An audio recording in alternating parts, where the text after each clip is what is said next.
میں کہتا ہوں کیوں نہ ہو، خالی اگر لکھ کر آپ اپنے خزانے میں رکھ لو تو برکتیں ہو جائیں۔ بسم اللہ الرحمن الرحیم۔ اور تیسرا وہ مقام جس سے آیت کے ترجمے سے منسلک ہو جائیں گے اپنے موضوع کے اعتبار سے، وَوَجَدَكَ عَائِلًا، اس نے تجھے پایا عائل۔ عائل کسے کہتے ہیں؟ عائل نکلا ہے لفظ عیال سے، صاحب عیال ہونا مطلب جب انسان اکیلا ہو، جسے کہنا چاہیے بیچلر لائف ہو تو انسان کا گزارا ہو جاتا ہے، کبھی امام بارگاہ میں آ گئے یہاں روزہ کھول لیا، کبھی کسی دوست کے یہاں چلے گئے وہاں سحری کر لی، لیکن جب بچے اور اہل و عیال ہو جائیں تو پھر انسان کے لیے آسان نہیں ہوتا۔ عام طور پر جو وسعت رکھتے ہوں اپنی سنگل لائف میں، وہ جب صاحب عیال ہو جائیں تو ذرا کچھ ہاتھ تنگ ہو جاتا ہے۔ اس معنی میں استعمال کیا عائلن، اس نے تجھے پایا تنگ دست، وَوَجَدَكَ عَائِلًا، اس نے تجھے تنگ دست پایا، فَأَغْنَا، پس اس نے تجھے اتنا دیا کہ بے نیاز کر دیا، اس نے تجھے اتنا دیا کہ تجھے غنی کر دیا۔ اللہ اکبر۔ دنیا جس کو چاہے غنی کہے، کمال تو اس شخصیت کا ہے جس کی دولت نے مصطفیٰ کو غنی۔ یہاں سے جو آج بات شروع کر رہے ہیں انشاءاللہ کل بھی روز شہادت کی مناسبت سے مجلس مکمل کریں گے۔ فَوَجَدَكَ عَائِلًا فَأَغْنَا، اس نے تجھے پایا تنگ دست۔ اب تنگ دست اگر پیغمبر تھے تو کیا پیغمبر نے کوئی بزنس کیا تھا، کوئی جاب کر لی تھی؟ اور جاب کرتے تو کیا اتنا پیسہ مل سکتا تھا کہ غریبوں پر، یتیموں پر، بیواؤں پر، مسکینوں پر، مقروضوں پر، وہ جو سود کے قرض کے زیر بار ہو چکے تھے ان کی گردنوں کو آزاد کرانے کے لیے کیا پیغمبر کے پاس اتنے فنڈز موجود تھے؟ کیا تم نے زکوٰۃ ادا کر دی تھی؟ زکوٰۃ تو واجب ہونے کی آیت آئی ہی نہ تھی۔ کیا تم نے کوئی چندہ دیا تھا کہ اللہ کا رسول نے ابتدائے اسلام میں تمام کام کیے ہوں؟ جب تم نے کچھ نہ کیا تھا تو کوئی تو تھا جس نے سب کچھ کیا۔ اللہ اکبر۔ لوگ سوال کرتے ہیں، کبھی کبھار آ کر پوچھتے ہیں کہ مولانا مسئلہ بتائیے زکوٰۃ مال پر کتنی واجب؟ کیا زکوٰۃ کتنا واجب ہے مال کے اوپر؟ کیا 2.5% ہے؟ 100 میں 2.5 روپے اگر پیسے کی بات کی جائے۔ اور خمس کتنا ہے؟ 100 روپے پہ 20 روپے، 5واں حصہ ہے، 20% ہے۔ ٹھیک، اب سوچئے گا کہ اگر صرف زکوٰۃ و خمس کی بات ہو، کیا خدیجہ طاہرہ نے زکوٰۃ دی تھی؟ کیا خمس ادا کیا تھا؟ تو کوئی یہ تو بتا دے کہ خمس ادا کرنے کے بعد، زکوٰۃ نکالنے کے بعد خدیجہ کے پاس تھا مال کتنا؟ تو آپ کی دولت کی 3 علامتیں۔ پہلی علامت کہ آپ کے تجارتی اونٹوں کی تعداد تھی 80,000۔ آج بہت آسان ہے کہہ دینا، شاید کوئی سمجھے کہ یہ مبالغہ آ رہی ہے، چلیے میں کہتا ہوں 80,000 ماننا مشکل ہے تو 8 ہی مان لیجئے، سمجھ میں آ جائے گا کہ جو اونٹ کو دیکھ کر حسرت کرتے ہو کہ یہ بھی کبھی سواری ہمیں ملے گی۔ یعنی آپ اگر اس بات کو محسوس کیجئے کہ سرکار جناب ابو طالب علیہ السلام نے جب اب اس شہزادے کے لیے، جس کے لیے آپ پریشان ہوئے کہ شادی کے ایام قریب آ رہے ہیں، میں بوڑھا ہو چکا ہوں، میرے اس بھتیجے کا کیا بنے گا، تو آپ نے 4 اونٹوں کی بات کی تھی کہ 2 اونٹ میں تمہیں دلوا دوں بار برداری والے اور 2 اونٹ دلوا دوں سفر والے، اور تھوڑا تمہیں مال مل جائے تاکہ تم اپنا کاروبار شروع کرو، تاکہ تمہارے لیے رشتے کا انتظام کیا جائے۔ یعنی اس زمانے میں رشتہ قائم کرنے کے لیے 2 یا 4 اونٹ بھی بہت ہوتے تھے۔ اس زمانے میں جناب خدیجہ طاہرہ کے مال کو لے جانے کے لیے لوڈر، مال اٹھانے والے کتنے تھے اونٹ؟ 80,000 اونٹ تھے، اور روایت ہے 80,000 اونٹ۔ دوسری آپ کی دولت کی علامت کہ آپ کے گھر میں اور آپ کے کاروبار کے جو انتظامیہ تھی، جو پورا نظام چلاتے تھے، وہ 400 افراد تھے جو آپ کے ملازمین تھے۔ 400 افراد اور 400 افراد کی فیملیز کہ جن کے لیے آپ کے یہاں سے تنخواہیں بانٹی جاتی تھیں۔ یہ کس زمانے کی بات ہے؟ جبکہ لوگ ایک کھجور مل جانے پر شکر خدا ادا کرتے تھے۔ یہ اس زمانے کی بات ہے، آسان نہیں ہے کوئی 400 خاندانوں کا کفیل ہو، 400 ملازم اور کنیزیں رکھنے والا ہو، اس کے پاس کتنا مال ہوگا۔ آپ پہچان لیجئے، ماشاءاللہ آپ جاب کرتے ہوں گے، یو ای کے اندر خدا آپ کی جاب کو سلامت رکھے، آپ کو برکت دے رزق میں. لیکن کیا یہاں آسان ہے ڈرائیور رکھنا؟ صلوات پڑھیں محمد و آل محمد. رکھیں ڈرائیور، معلوم ہو جائے گا آپ کو. پھر گھر میں کام کرنے کے لیے بلائیے کسی کام کرنے والی خاتون کو، ملازمہ کو، معلوم ہو جائے گا مسئلہ کیا ہے. روٹی پکانے والا، گھر میں اور خدمات کو انجام دینے والا. انسان نارمل 3 سے 4 افراد کو افورڈ نہیں کر سکتا. ایک خوشحال تنخواہ لینے والا بھی 400 افراد آپ کے گھر میں کام کرتے تھے، آپ کے کاروبار سنبھالتے تھے. اور اس کے بعد تیسرا جملہ کہ مکہ المکرمہ میں جبکہ لوگ بہت کچے گھروں میں رہ سکتے تھے، اس وقت مکہ میں سب سے بڑا گھر، اتنا بڑا گھر کہ آپ کے گھر کی پہلی منزل جس پر آسمانی کلرز کیے گئے تھے، یعنی بلو کلرز کیے ہوئے تھے، اور باقاعدہ چاند ستاروں کا ایسا اسٹائل دیا گیا تھا کہ اس گھر کی چھت پر پہلی منزل پہ آ کے ایسا لگتا تھا جیسے آسمان پر آ گئے. اس کے بعد بعض مورخین نے لکھا کہ آپ کے گھر کی ایک اور منزل بھی تھی جو اس سے اوپر تھی. جس زمانے میں لفظ منزل کا تصور نہیں تھا، اس زمانے میں بیوی کے گھر کی 2 منزلیں تو تاریخ میں بیان کی ہیں، جس پر بلند ہو کر جناب خدیجہ طاہرہ نے سرکار ختم یہ مرتبہ صلی اللہ، یعنی میں یوں کہوں کہ اتنا بڑا گھر تھا کہ شاید ہمارا یہ امام بارگاہ، شاید آج کا کوئی ولا شارجہ میں، دبئی میں اتنا بڑا نہ ہو. الفاظ کیا تاریخ کے، یہ سمجھانے، یہ پوری بات کیوں بیان کر رہا ہوں. فَأَغْنَا، خدا ہو کر اگر کسی کو بنا رہا ہے وسیلہ تو دیکھ کے بنائے گا نا. جس کے پاس خود نہ ہو اسے کیا وسیلہ بنائے گا. جو پیغمبر سے جیب خرچی بڑھانے کا مطالبہ کرتی ہوں وہ اور ہیں، اور جس کے مال کو خدا غنی مصطفیٰ قرار دے وہ اور ہے. ٹھیک، کتنا بڑا گھر تھا کہ اگر سارے مکے والے جتنے مکے میں لوگ تھے ایک وقت میں اگر سب کی دعوت کرنا چاہیں تو مہمان خانہ اتنا بڑا تھا کہ پورے اہل مکہ کی دعوت ایک وقت میں خدیجہ طاہرہ کے گھر میں ہو سکتی. تو یہ 3 علامتیں جو بیان کی علماء نے، ایک اونٹوں کی تعداد، ایک ملازمین کی تعداد، اور ایک آپ کے گھر کی وسعت. اچھا بات یہ ہے کہ خدیجہ طاہرہ سلام اللہ علیہ کے بارے میں یہ تو بات تھی کہ آپ کس طرح صاحب ثروت تھیں. کیا خدیجہ طاہرہ کا تذکرہ قرآن مجید میں کہیں ہے؟ کیا بی بی کا ذکر توریت میں کہیں پر آیا ہے؟ انجیل میں کہیں بیان ہوا ہے؟ میں کہتا ہوں کیسے ممکن ہے کہ کتاب خدا ہو کوئی کتاب اور اس میں ذکر خدیجہ طاہرہ نہ ہو؟ کیسے ممکن ہے؟ جبکہ کتاب خدا توریت ہو تب بھی، انجیل ہو تب بھی، قرآن ہو تب بھی. قرآن میں تو بیان آپ کے سامنے آ گیا، سورہ والضحیٰ آیت نمبر 8. برادران اہل سنت کے معتبر علماء نے بھی اس آیت کو حوالے میں اس طرح بیان کیا کہ سرکار ختمی مرتبت کی تنگ دستی کو خدا نے دور اگر کیا ہے تو کہیں سے ایڈ نہیں آئی ہے. کسی ملک نے، کسی ادارے نے، کسی خفیہ ایجنسی نے پیغمبر کو ایڈ نہیں دی ہے. ایڈ کس نے دی ہے؟ خدیجہ طاہرہ. کتاب توریت میں جناب خدیجہ طاہرہ کا ذکر کن الفاظ میں ہوا؟ الفاظ اس کتاب کے جس میں سفر خروج کے بعض فصلوں میں، یا بعض کہتے ہیں کہ کتاب توریت کے اصل الفاظ کے اندر بیوی کو یاد کیا، خدیجہ طاہرہ کو تشبیہ دی ایک ایسے دریا سے جس میں آب حیات رواں ہے. خدیجہ کون؟ ایک دریا کی طرح سے ہیں.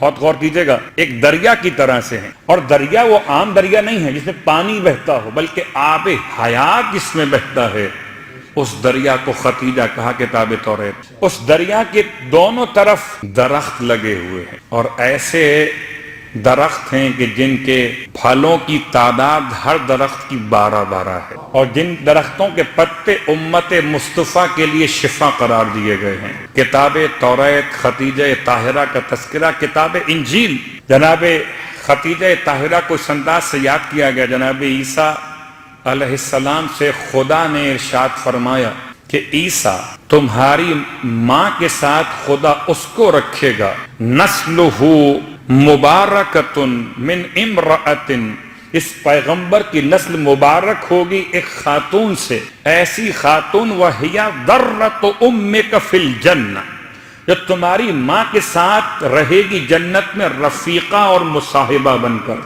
تو کتاب انجیل میں رفیقہ کہا گیا، کتاب توریت میں جناب خدیجہ کو آب حیات کا. اب تیسرا قول سنیں کہ جناب ابو طالب علیہ السلام نے بی بی خدیجہ طاہرہ کو ان الفاظ سے یاد کیا. آپ کے بہت سارے پیغامات ہیں، صرف 2 پیغام بیان کر رہا ہوں، ایک آپ کا جو سے مختلف ہے اور ایک وہ جو آپ کے خطبہ نکاح کے حوالے سے جب خدیجہ طاہرہ کے لیے آپ نے صیغہ نکاح کے عنوان سے خطبہ تلاوت کیا تو خدیجہ طاہرہ کو ابو طالب علیہ السلام نے کن الفاظ سے یاد کی. تو پہلے وہ جملہ جب آپ ایک الگ عنوان میں خدیجہ کی تعریف بیان کرتے ہیں، انا امرأۃ کاملۃ. خدیجہ کون؟ انا خدیجہ امرأۃ کاملۃ. خدیجہ بے شک وہ جو خاتون ہے اور کاملہ ہے. کاملہ یہ کس کے الفاظ ہیں؟ حضرت ابو طالب علیہ السلام کے. حضرت ابو طالب علیہ السلام کے الفاظ کہ خدیجہ ایک خاتون کاملہ ہیں، اور انہی الفاظ کو سرکار ختمیہ مرتبت نے حدیث کی عنوانیت عطا فرمائی. فرمایا کمل من الرجال کثیر، مردوں میں تو بہت سے افراد منزل کمال پر پہنچے. وَلَمْ يَكْمَلْ مِنَ النِّسَاءِ إِلَّا أَرْبَعَةٌ، اور خواتین میں منزل کمال پر بس 4 عورتیں پہنچی ہیں، ان میں ایک خدیجہ بنت خویلد. یعنی حضرت ابو طالب علیہ السلام کی نگاہیں جو دیکھ رہی تھیں وہی منظر حدیث پیغمبر میں آ گیا. آپ فرماتے ہیں امرأۃ کاملہ. اور ہم جانتے ہیں آج کے ہمارے اور آپ کے ماحول میں لوگ کہتے ہیں کہ بھائی انسان کامل کہاں ہو سکتا ہے، کوئی تو کمی ہوتی ہے، کچھ اچھائیاں ہوتی ہیں تو کچھ خامیاں بھی ہوتی ہیں. ہم اور آپ آپس میں جب ایک دوسرے کے بارے میں کمنٹس کرتے ہیں تو کیا کہتے ہیں؟ ہم کامل کہاں ہو سکتے. اس کو ابو طالب کامل کہیں، اسے خدیجہ کہتے ہیں. اور پھر جب نکاح کا عنوان اللہ کے رسول کا جناب ابو طالب علیہ السلام خطبہ پڑھ رہے تھے تو خطبے کے دوران یا خطبے سے پہلے جبکہ باقاعدہ ایک اعلان یا اناؤنسمنٹ تھا کہ خدیجہ طاہرہ کا انتخاب کس نے کیا ہے، تو فرمایا انا ابن اخینا خاطبہ، بے شک کہ ہمارے بھائی کے بیٹے نے رشتہ دیا ہے، انتخاب کیا ہے. کس کا؟ کریمتکم، تمہارے درمیان جو کریمہ خاتون ہے اس کا. الموصوفۃ بالسخاء والعفۃ، یہ ایسی خاتون ہے کہ جو تعریف کی گئی ہے الموصوفہ بالسخاء، سخاوت کے نام سے، اور تعریف کی گئی ہے کس کے نام سے؟ عفت، پاک دامنی کے نام سے. اسے ابو طالب عفیفہ قرار دیں. امت کے بدخواہوں نے اس کے لیے 3 رشتے لکھ دیے. اللہ اکبر. وہی المعروفہ فتاتکم، اور یہ ایک بہت معروف خاتون تمہارے خاندان کی. یہ کون سی خاتون ہے جس کے لیے جناب ابو طالب علیہ السلام نے وہ جملے ارشاد فرمائے کہ تخشى میمونۃ تخشى من العار، یہ ایسی مکمل شخصیت ہے جس میں کوئی ننگ و عار موجود نہیں. وتحذر من الشنار، اور نہ کوئی ایسی برائی، ایسا عنوان ہے جس سے پرہیز کیا جاتا ہو، اس سے بھی دور ہے، ہر عیب سے دور ہے. میمونہ ہے، امرأت کاملہ ہے، کریمہ ہے، سخی ایسی ہے کہ اسے عفت کے ساتھ سخاوت کی منزلت بھی عطا کی گئی. جناب ابو طالب علیہ السلام نے ایسا نہیں کیا ہے کہ حضرت ختمی مرتبہ احمد مشتاق یتیم ہے اس کی شادی جس سے چاہو کر دو. یتیم ہے نا یہ تو عبداللہ کا، اس کی شادی جس سے چاہو کر دو، جو خاندان کی بچی مل جائے اس سے نکاح کروا دو، کیا مسئلہ، یہ تو یتیم ہے، اس کے پاس پیسے بھی نہیں ہیں. اللہ اکبر. اب صرف ایک اشارہ کرتے ہوئے کہ جناب خدیجہ طاہرہ کا انداز اور آپ کی محبتیں اور آپ کی لطف و کرم و عنایتیں کہ آپ نے خود مہر کی رقم 4000 دینار، 4000 دینار، درہم نہیں، دینار، یعنی خالص سونے کے سکے. اگر میں آپ کی خدمت میں عرض کروں کہ شہزادی کونین جناب سیدہ فاطمہ کتنا مہر تھا بی بی کا؟ 3 روایتیں ملتی ہیں، مادی اعتبار سے 3 روایتیں ملتی ہیں. ایک 400 درہم خالص چاندی، درہم خالص چاندی، یا 480 درہم خالص چاندی، یا بہت ایک روایت میں 500 درہم خالص چاندی. اور بی بی کا مہر کتنا ہے؟ 4000 دینار سرخ، اور اس کے علاوہ قیمتی جوڑے اور تحائف وہ الگ ہیں. اللہ کے رسول اپنے چچا کے پاس پہنچے تھے. ایک دن اپنے چچا کو دیکھا کہ غمگین بیٹھے ہوئے ہیں، قریب آ کر بیٹھ گئے. چچا سے سلام کے بعد مخاطب ہوئے، چچا پریشان لگتے ہیں. فرمایا جناب ابو طالب علیہ السلام نے کہ بیٹا اب بڑھاپا بہت طاری ہوتا جا رہا ہے، میں فکر مند ہوں آپ کے لیے کہ کوئی آپ کا ایسا انتظام کر دوں کہ میرے بعد آپ کا گھر تو آباد ہو جائے، سلام ہو۔ آج جس مصطفیٰ کے نام سے لوگ اپنے گھروں کو آباد کرتے ہیں، اس مصطفیٰ کے گھر کو ابو طالب نے آباد۔ بعد میں تو سب نبوت کو دیکھ کر، اسلامی گورنمنٹ کو دیکھ کر نکاح میں بہت سی عورتیں آئیں، باروایت امام جعفر صادق علیہ السلام زمانوں میں آپ کے نکاح میں آنے والی خواتین کی تعداد امام نے 15 بیان کی۔ کتنی؟ 15۔ لیکن کمال ہے کہ 25 سال اللہ کے رسول کے نکاح میں کوئی دوسری خاتون نہیں آئی سوائے خدیجہ طاہرہ کی۔ بھائی الفاظ یوں استعمال کر لیں کہ بلا فصل ہیں قلب مصطفیٰ کے لیے 25 سال تک، بلا شریک غیر ہیں، کوئی اور شریک نہیں۔ باقی ساری بیویاں جو مختلف ایام میں آپ کی نکاح میں آئیں وہ سب حصے دار بن کے رہی ہیں، اور اکیلے قلب پیغمبر کی وارث کون؟ خدیجہ طاہرہ۔ 25 سال، تو 25 سال تک پیغمبر کو اتنا سکون دیا کہ پیغمبر نے کسی نکاح کے لیے ارادہ ہی نہ فرمایا۔ گویا کیفیت یوں سمجھیے کہ 25 سال فاطمہ کی ماں نے مصطفیٰ کو ایسی انسیت دی ہے کہ پیغمبر کو کسی مونس کی ضرورت نہ رہی۔ 25 سال آسان نہیں ہے، اور یہ وہ عظیم شخصیت کہ جناب ابو طالب علیہ السلام جب بیٹھے ہوئے ہیں اور یہ پہنچ کر اللہ کے رسول اپنے چچا کا مزاج پوچھتے ہیں اور مزاج بیان کرتے ہیں۔ ایک طرف یہ تیاری ہو رہی ہے کہ بیٹا میں سوچتا ہوں کہ آپ کے گھر آباد ہو جائے، اور آپ کے گھر کو آباد کرنے کے لیے میں سوچتا ہوں کہ میں آپ کو لے کر چلوں، اور تاکہ کوئی آپ کے لیے سلسلہ روزگار قائم کیا جائے، اور آپ جائیں خدیجہ جو ہمارے خاندان کی خاتون ہیں ان کے مال کو لے کر، تاکہ سلسلہ روزگار کا آگے بنے اور کچھ پیسہ جمع ہو تو آپ کی شادی کی جائے۔ یہ تمام روایتیں ہیں، واللہ عالم۔ بات یہ کہ محبت کے الفاظ ہیں، ادا کس طرح کیے، حیرت کی بات ہے بنو امیہ کے بعد بھی اتنے الفاظ تاریخ میں بچ گئے، یہ تو معجزہ، ورنہ کیسے ممکن تھا؟ جناب ابو طالب علیہ السلام جو بھی اچھائی کریں، بس ایک قصور ان کا ہے کہ وہ علی کے بابا ہیں، وہ سب کچھ کریں لیکن وہ اچھے کیوں نہیں لگتے کہ وہ علی ابن ابی طالب کے والد ہیں؟ یہ تو زمانہ کسی کے مقابل کا ہے نہیں نا۔ جناب ابو طالب علیہ السلام کا دور تو کسی کے مقابل کا دور نہیں ہے۔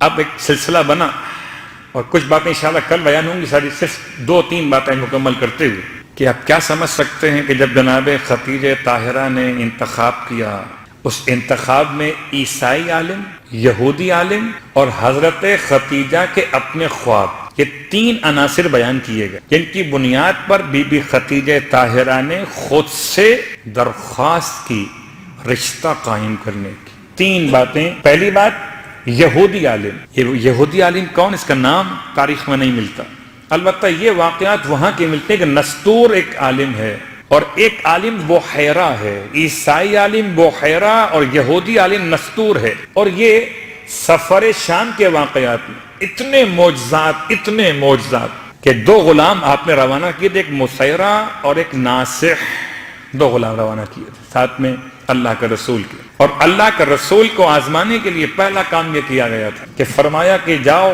ان کی سواری کے لیے اونٹ لے کر آؤ جب قافلہ روانہ ہونے والا ہے۔ تو مسیرہ نے سب سے مشکل اونٹ، جو سب سے زیادہ سرکش، سب سے زیادہ غصے والا، جو اونٹوں کے اس سے الگ ہوتا ہی نہ تھا، اتنا غسیلا اونٹ تھا، وہ چھاٹ کے لے کر آیا۔ تاریخ کا جملہ ہے جب وہ سامنے لے کر پہنچا تو اس کے غصے کے مارے گلے کی رگیں پھول رہی تھی، آنکھیں سرخ ہو رہی تھی۔ جناب عباس کو غصہ آ گیا، رسول کے چچا کو، یہ تم نے ہمارے بھتیجے کے ساتھ کیا کرنا ہے؟ تمہیں اس سے مشکل اونٹ نہیں ملا کوئی؟ کیا تم سواری آزمانا چاہتے ہو مصطفیٰ کی؟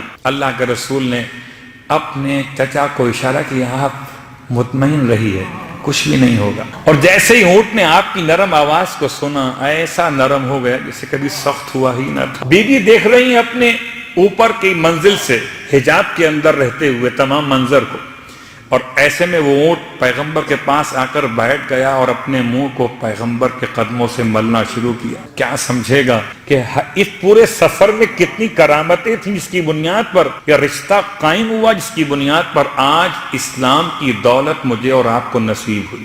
یہ پورا سفر معجزے والا ہے، پورا سفر۔ یہ سفر اتنا یادگار تھا کہ اس کی 2-3 باتیں آج، باقی باتیں کل، وقت تمام ہو رہا کہ یہ قافلہ گیا ہے اور راستے کے وہ جو سنے ہوئے آپ کے تمام واقعات ہیں کہ وہ درخت کے سائے میں آپ کا بیٹھ جانا، یا صرف انبیاء ہی بیٹھتے تھے، یا بادل کے ٹکڑے کا آپ پر سایہ کرنا، اور بادل کے ٹکڑے کے نیچے فانوس کا دکھائی دینا، اس پر موتیوں کا جڑے ہوئے ہونا، فرشتوں کا تلوار لے کر سائے کی طرح آپ کے ساتھ ساتھ فضا میں اڑنا، یہ تمام باتیں لکھی ہوئی ہیں سفر پیغمبر کے حوالے سے۔ لیکن اب ہوا کیا کہ اور قافلے پہنچے ہیں، یہ قافلہ بھی شام پہنچا، اور جب یہ قافلہ شام پہنچا تو ابو جہل کا اور دیگر کا قافلہ بھی پہنچا ہوا ہے، اور سب اپنا اپنا مال بیچ کر فارغ ہو گئے۔ یہ قافلہ بڑے اطمینان میں ہے، تو مذاق اڑایا گیا کہ ان کا مال کون لے گا، اب تو مارکیٹ میں گاہک موجود ہی نہیں ہے۔ 2 دن گزرے تھے کہ اچانک لوگوں کی آمد ہوئی اور سارا مال ایسے بک گیا کہ اتنا بڑا منافع۔ مسیرہ کہتا ہے کہ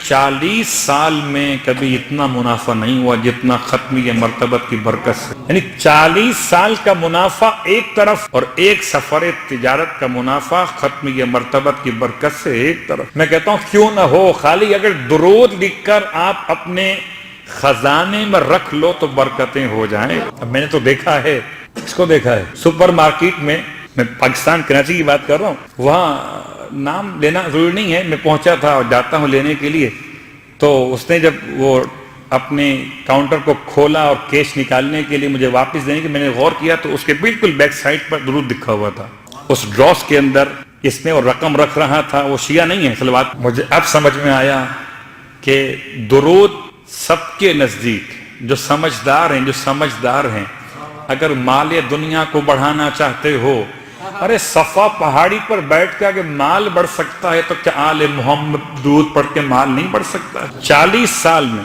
اتنا منافع نہیں ہوا جتنا منافع یہ کہتا ہے غلام مسیرہ کہ اس سفر میں ہوا۔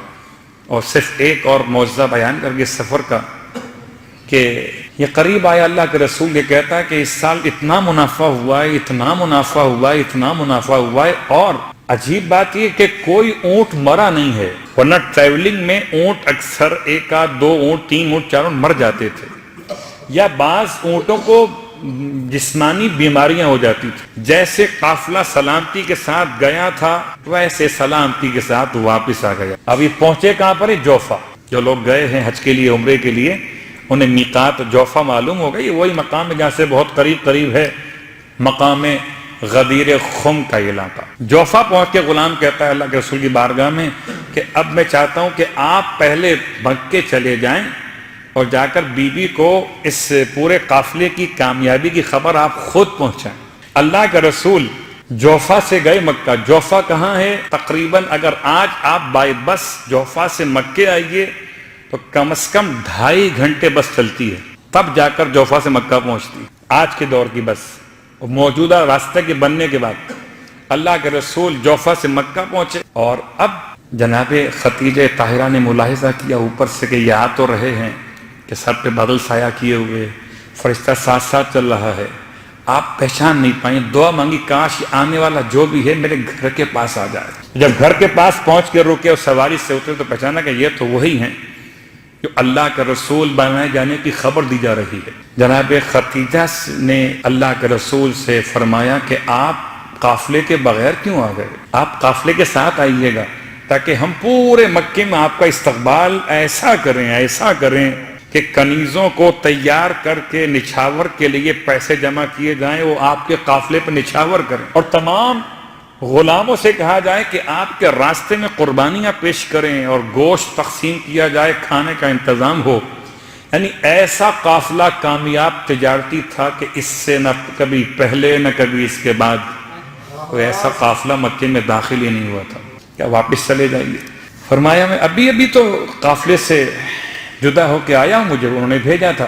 کہ ابھی تو قافلہ کہاں پر ہے؟ قافلہ جوفا پر ہے۔ ابھی اور جوفا پر؟ آپ نے ارشاد فرمایا میں نے قدم اٹھایا، خدا نے میرے قدموں کے نیچے کی زمین سمیٹ۔ معراج سے پہلے سفر معراج کی یادیں ہیں جناب خدیجہ طاہرہ کے گھر سے۔